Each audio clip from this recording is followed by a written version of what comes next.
Homelander is the most terrifying villain I've ever seen. Every time he's on screen in The Boys, the tension is unbearable, and the audience can't help but dread what he'll do next. There is something really special going on under the hood of Homelander's character that gives him a major edge over characters like Joker and Darth Vader, and today we'll be exploring what that is, as well as tackling the question of how do you actually write a terrifying villain? Well, firstly, I like to think there are two kinds of hero-villain conflict. One where the power levels are pretty close, and the other where the power levels are vastly different. Take, for example, when Captain America fights Bucky in The Winter Soldier. In this fight, they're very similarly skilled, and yes, there's a compelling struggle as to who will win, but it's when there is a true power imbalance. When Darth Vader ignites his lightsaber and stares down the terrified rebels. When Homelander confronts, pretty much any other character in The Boys, or when Omni-Man fights Invincible, or in a less combat-oriented kind of conflict, when Hans Lander, the German colonel, stares down the powerless French farmer. Generally, these kinds of confrontations have way more suspense than the former. Hans Lander is a considerably more terrifying villain than the Winter Soldier in their respective scenes, because the relative power difference is so much greater. But when we have Iron Man and Captain America duking it out, we're on the edge of our seats asking who will win this fight. But when Homelander is furious at a character we care about, we don't ask who's gonna win the fight. The power differential is so insane that we know there won't even be a fight. We instead ask, what will the villain choose to do, knowing that what they choose to do is exactly what is going to happen. When you have a villain just as powerful as your hero, that can work great for your story, and don't get me wrong, it can be quite scary what's going to happen. But when you have a villain be quite a bit more powerful, now things are getting scary. We're genuinely fearful the villain will win, such as Iron Man fighting Thanos. But it's when the villain is ridiculously more powerful than the hero, that is when they become truly terrifying. As the idea that the villain will get everything they want, that the main characters may die, it feels more than just credible, but probable. And again, don't perceive power to be too literal here. Yes, it can be in the terms of having laser eyes or being a super soldier, but it can also take any other form of power. Perhaps a boss who can fire their employee and ruin their life. You could even pull this off in a toxic relationship where the manipulative character has complete control over the other's finances, giving them total power over them. One thing's for sure though, if your villain has less power than your hero, you're going to have a very hard time making them a scary one. There's a reason why you almost never see stories do this, because how can we fear what the villain will do when the hero can stop them with total ease? But then again, One Punch Man does exist, so even if you do go against this rule, you still can tell a great story. But while a power differential really does grease the wheels in terms of making them terrifying, it's not everything. It's only one piece of a larger picture. I mean, when you see Homelander in a scene with literally anyone else, we feel dread around what he'll do. But then you compare that to Thanos, someone who's also ridiculously powerful, and there are quite a few scenes where he isn't really that scary. For example, when he chats with Gamora about his plans in Infinity War. Both of these heroes are arguably the most powerful person in their respective universes.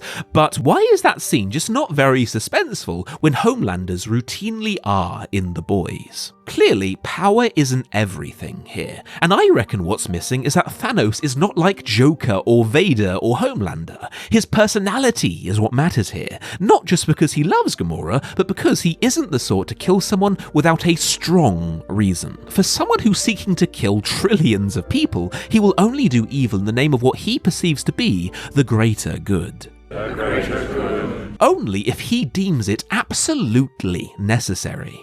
You could go up to Thanos and punch him straight in the face if you wanted. If your death does nothing to help him achieve his end goals, he can actually be relied upon most of the time to spare you. Thanos, despite his incredible power level, is not as inherently scary as other villains we know and love, because he needs to have his motivations be properly set up in each scene, otherwise we won't be terrified by him. But compare that Gamora scene to the others where he confronts Star-Lord or Doctor Strange, and now suddenly those scenes are filled with suspense. suspense. Thanos is now incredibly terrifying because he's hitting all the criteria. The power differential is huge, and crucially, these guys are in the way of his end goal, so he's got his motivation to do harm established, which introduces the prospect that something terrible will probably happen to our characters.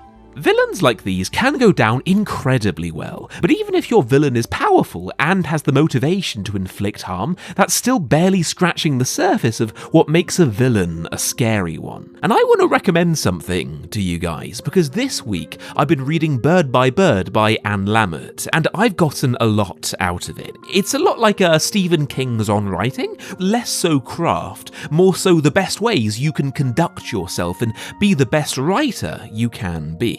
It's one of the best-selling writing craft books of all time for a reason, and personally, I listened to the incredibly well-performed audiobook. And if you want to do so too, you can actually do that for free thanks to Audible, the sponsor of today's video.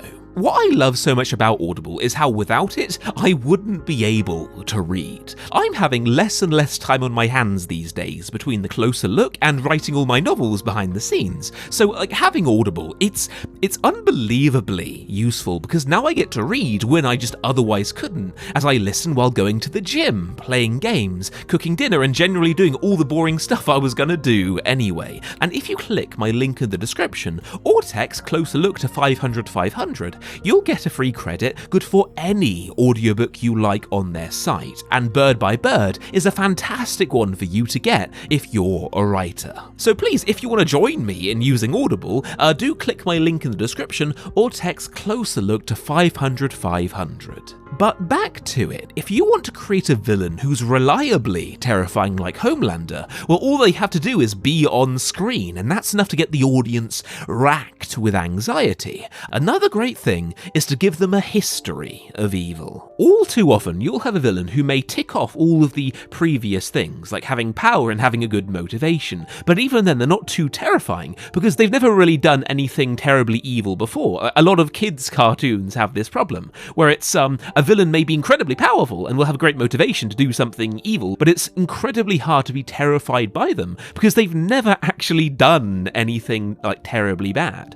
But then you compare that to, say, The Silence of the Lambs, where we see a Hannibal Lecter, and yes, the performance is terrifying and it's a very well written script, but what makes Hannibal so much more terrifying is the knowledge of the despicable, repugnant things he's done that have put him into this high security prison. When a villain has a history, a context of doing horribly evil things, it gives them a certain credibility, which makes the audience more inclined to believe that they may do something truly horrible to our characters. Homelander, again, ticks all of these off with flying colours. He's made all the more terrifying by the context around him, by the despicable things he's done, like killing a gunman who's already surrendered to him, by allowing a whole plane full of people to die, by burning the brains out of the woman he supposedly loved. And God, I'm going to have to be so careful when I edit this, aren't I, to make sure I'm not demonetized by all the gore. But there we go, that's point 3 on the list. Give them a history of evil. And yes, we're doing a list now, apparently.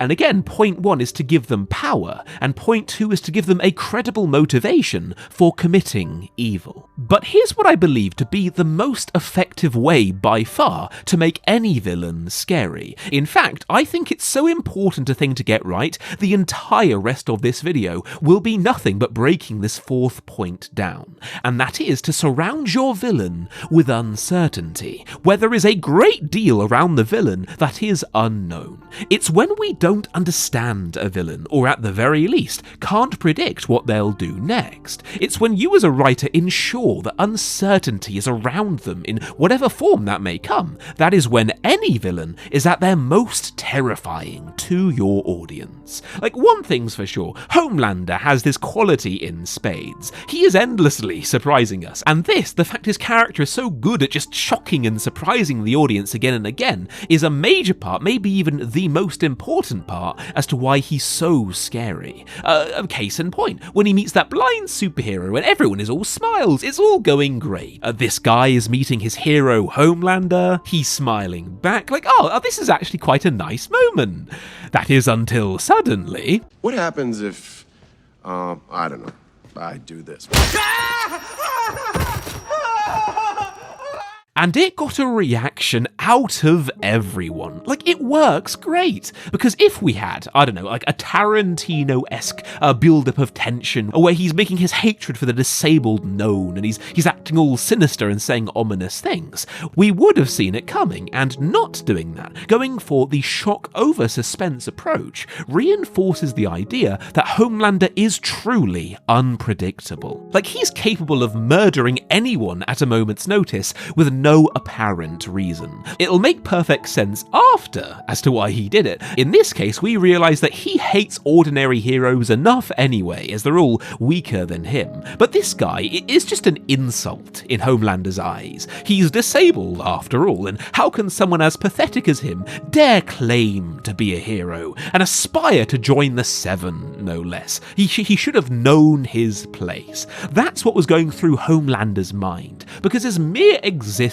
triggered Homelander's narcissism in all the wrong ways. But interestingly, we learn this motivation after the act, not before. And because of that, as well as because of the many other moments like this, how he murders so many people at the drop of a hat, they reinforce the idea that he could kill anyone he's with on screen. Which again plays back into point 3, because we're acutely aware of the degree of evil of which he is capable. But we've seen no end of scenes where Homelander basically just sits someone down and there's a threat that, ooh, he might hurt them, he just might kill them, and terror is derived from that. But what I feel is a scene that's way more interesting to look at here, and what reveals something fascinating about writing terrifying characters, is the one at the end of season 2, where he confronts a SWAT team inside his home. And despite the fact this scene ticks off every prior point, the power differential is insane, he has this history and context of doing evil, he's got a great motivation to inflict harm, there's very little suspense in this scene. It had very little terror. But by all means, though, this is a fun scene. Like, it's perfectly entertaining, but compared to his other scenes, it's just not very scary. And yes, a part of the reason why is obviously that we just don't care about these characters, right? That they're basically red shirts who we don't care if they die. But I reckon the main reason why is because this scene failed to tick off point 4 on the terrifying villain checklist, because the outcome of the scene is entirely predictable. Like, he's already been riled up because he was lured away from his house with a sonic noise, and when he comes back, he finds his son missing and a SWAT team in his stead. And when Homelander just calmly closes the door, like, we know everyone in the room is already dead. Like, there's no question about it. And the fact we know that robs the scene of the terror and suspense it could have otherwise had. And I know this is a really odd comparison to make, but when you have an illness, right, you've got some persistent symptom that's just never going away, knowing precisely what the cause is infinitely easier to deal with mentally than having absolutely no clue. Like, even if the diagnosis is rather grim, because it's the not knowing. It's when you have no clue what's going on or what's about to happen. That is the most terrifying thing in the universe. The fear of the unknown. In this scene, it wasn't terribly scary because every last thing was known. It was totally predictable that they'd all die, a fact the writers seemed to know full well, as they skipped showing the fight entirely and just cut to him walking out later smeared in blood. But in order to go deeper here on why uncertainty is such a terrifying thing, and why you should always ask how you can inject more of it into any given scene of yours, is how suspense and terror go hand in hand so often that you might as well think of them as the same thing. If we had to define it in a practical term, suspense is fundamentally a question. The question of, will X terrible thing happen, or will it not? And skimp out on including this at your story's peril, because when you boil it down, this question is at the heart of all great stories. Will they save Private Ryan? Will Woody and Buzz make their way back to Andy's house? Will the characters survive Jurassic Park? And so on. It's the probability of us getting a bad answer to those questions changing over the course of any given scene or story that is the increasing or decreasing level of suspense and, correspondingly, terror. For all intents and purposes, this shifting probability of getting a bad answer to the core question is the rising action of any given story, or at least that's the way I perceive it. But here's the thing, if suspense is all about uncertainty, and if your villain can always be relied upon to act with malice, suddenly your villain is no longer that terrifying. Like, they're not suspenseful anymore, because now the audience can predict everything they ever do. And because suspense is so tightly linked with terror, in a sort of way, a predictable villain is rarely a terrifying one for exactly this reason. But how do you make your villains unpredictable? Like, what are some practical ways you can inject uncertainty into their makeup? Well, there are so many different ways I couldn't even dream of listing them all here. A proven and great approach is to derive it from whether or not the villain knows key information, which would prove disastrous should they turn out to know it. The mere question of whether or not they know this certain thing can be fuel for great suspense. A case in point, pretty much all of Hans Lander's scenes in Inglourious Bastards do exactly this.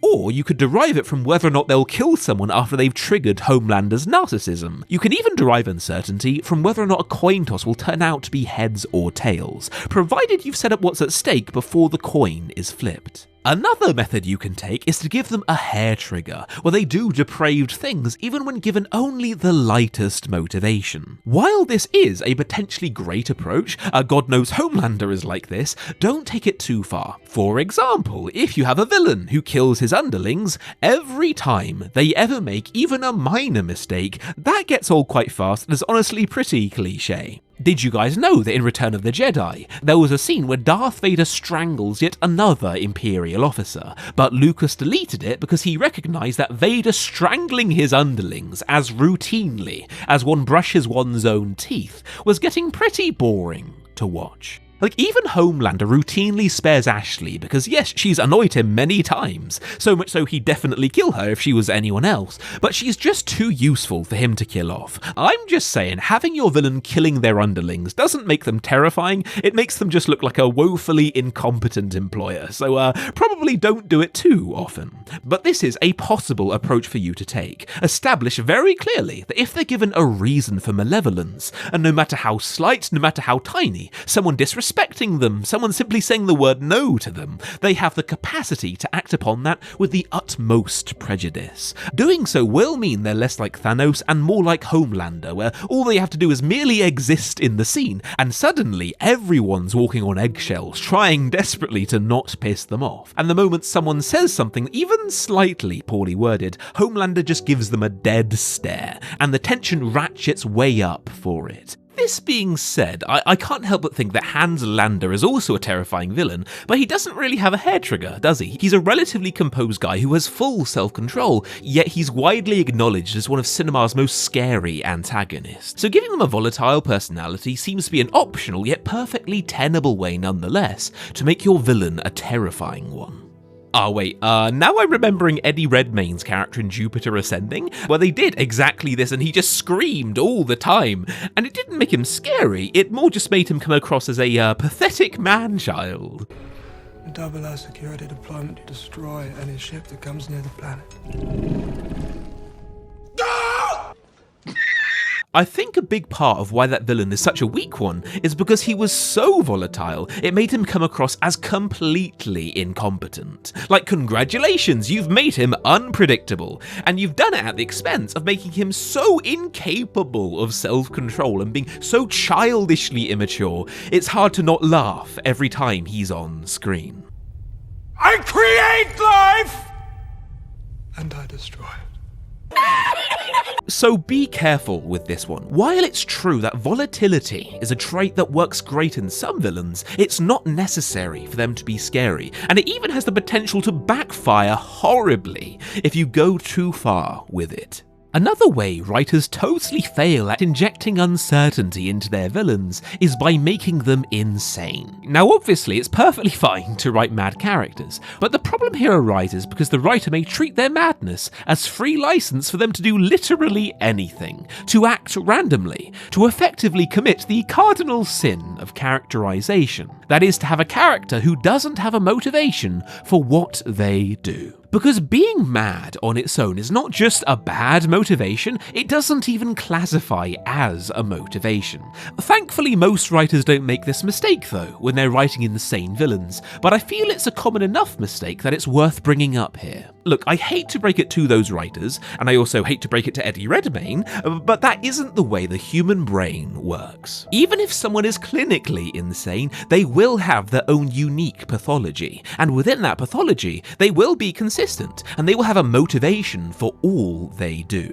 Like, while it's a perfectly fine approach to have a truly volatile villain who needs only like the tiniest of motivations to inflict harm, never, under any circumstances, have it so they don't actually need a motivation. And especially, never justify nonsensical choices by saying, well, they're mad, therefore I can be as lazy as I like with my writing. Like, that right there is incredibly lazy writing, because you're not doing your due diligence. I'd say if you're writing an insane character and you don't even know what the condition is they're suffering from, or at least the terrible philosophy that drives them, you're doing something wrong. Instead, make the effort to establish a framework they think within, their pathology, and have everything they do make sense within that pathology.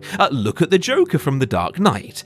Christ, I can't go 2 videos without mentioning this bloody film, can I? But he has a very well established nihilism about him, with Alfred talking about how some men want to watch the world burn. And this motivates all he does. Then look at No Country for Old Men. Like, that film has an absolutely bone-chilling villain, and he's a textbook psychopath, a purely selfish man who cares only for his personal benefit. And by the way, like, the Coen brothers absolutely nailed psychopathy in this film, while other writers take the laziest path and have their villain act randomly because, and only because, well, they're mad. The Coen brothers did their research, and they couldn't have done a more perfect job at depicting someone with this condition. Like, everything Javier Bardem's character says and does in this film is something a true-to-life psychopath might do in the real world. He is an unpredictable villain, one with a major mental condition. Yet, everything he does makes sense. Nothing is unmotivated. Like, honestly, No Country for Old Men is a great example of another way to introduce uncertainty into a villain, because when you nail a mental condition such as this, these kinds of characters become terrifying in their own unique way, because yes, they have their well-defined pathology, but the audience doesn't quite grasp exactly how that pathology works, which means we never quite know what they'll do next. If you don't understand the character, that means you can't predict them, and that makes them all the more terrifying. This advice applies to writing horror too, as well as writing great villains, because look at Aliens. In the scene where the Marines are creeping through that alien nest, it's a terrifying scene, because it's using this approach. This scene is suspenseful not just because they're, about to be attacked, it's also because we're glimpsing a whole aspect of this monster's life cycle we've never seen before. We know exactly what the xenomorph looks like. We saw one in the prior movie, but nonetheless, they're terrifying here, because the audience and the characters once thought they understood these monsters, but now realise they have no clue what they're up against. What is that? I don't know. The fear of the unknown is the greatest fear of them all, and great writers will not just exploit this fear when writing in horror, but also in general when writing terrifying villains, no matter what genre they're in. And if you're writing a monster for a horror story, all of these points still apply just as much. Ensure that somehow there is incredible uncertainty around the monster, whether it be us not knowing where the monster is as our heroes navigate the never-ending jungle in Predator, or us not knowing the gruesome details of their life cycle like in the Alien series, or the sheer paranoia of determining who the monster is masquerading as in The Thing. That right there is how you make truly great horror. As an aside, I've seen a fair few film critics say that you must never show the monster on screen, else it will ruin the audience's fear of them. Like, as an ironclad rule, only show partial glimpses of the monster and save the full body shot of them until the climax.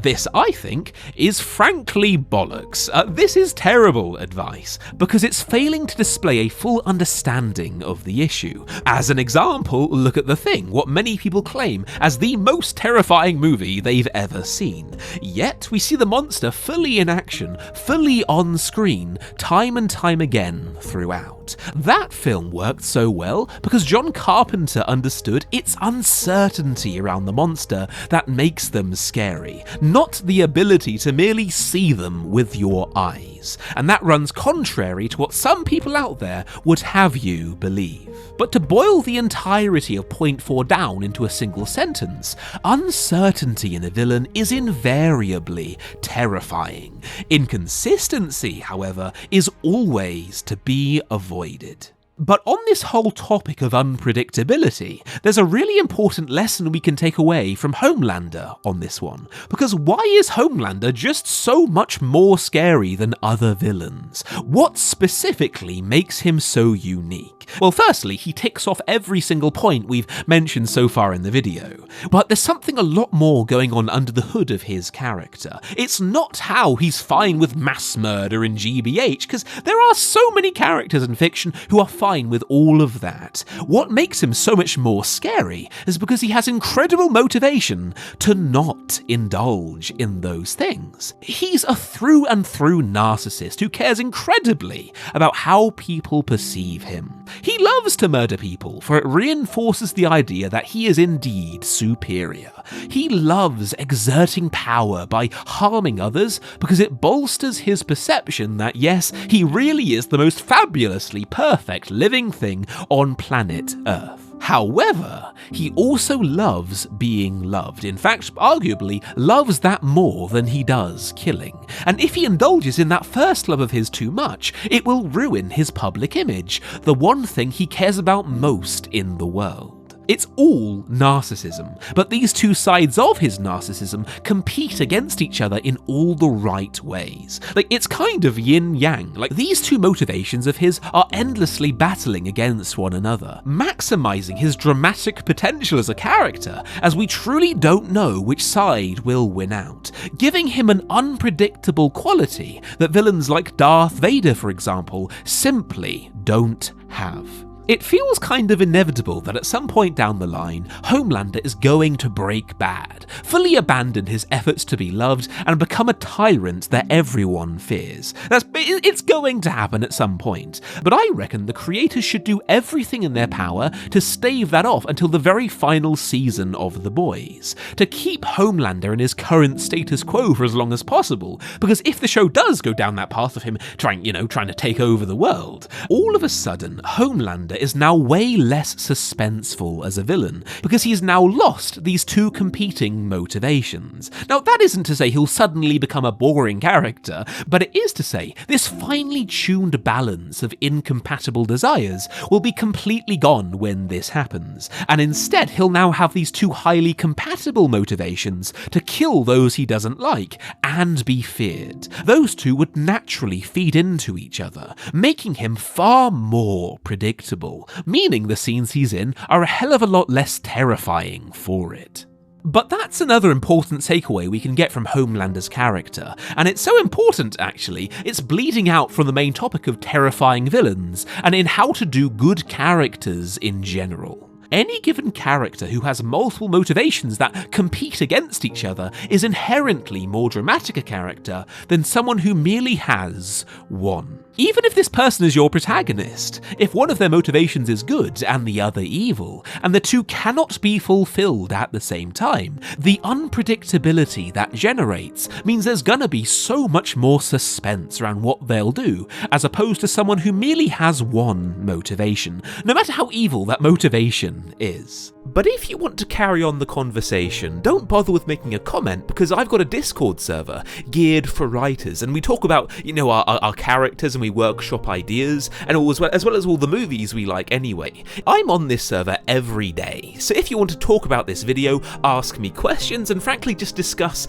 any writing related issue you're dealing with, me and my growing community of writers would love to have you on our server, and there is a link down below in the description. Also, if you haven't checked out Audible already, I really do recommend you give their site a go. I genuinely use Audible daily because it's just so useful to me, and you can find a link for that in the description too. But anyway, thanks for watching, keep writing, and I'll see you guys next time on The Closer Look.